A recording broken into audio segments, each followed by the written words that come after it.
मी सुनेत्रा अजित पवार गांभीर्यपूर्वक प्रतिज्ञा करते की कायद्याद्वारे स्थापित झाले आहे अशा भारताच्या संविधानाबद्दल मी खरी श्रद्धा व निष्ठा बाळगीन। मी भारताची सार्वभौमता व एकात्मता उन्नत राखीन।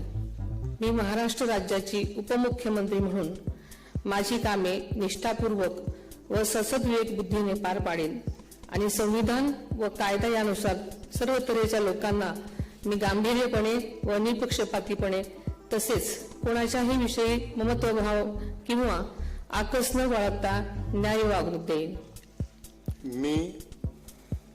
मी सुनेत्रा अजित पवार गांभीर्यपूर्वक प्रतिज्ञा करते की महाराष्ट्र राज्याची उपमुख्यमंत्री म्हणून माझ्या विचारार्थ आणली जाईल किंवा मला ज्ञात होईल अशी कोणतीही बाब अशी उपमुख्यमंत्री म्हणून माझी कामे यथायोग्य पार पाडण्यासाठी आवश्यक असेल ते खेरीज करून एरवी मी कोणत्याही व्यक्तीला किंवा व्यक्तींना प्रत्यक्षपणे वा अप्रत्यक्षपणे कळवणार नाही किंवा त्यांच्याकडे उघड करणार नाही।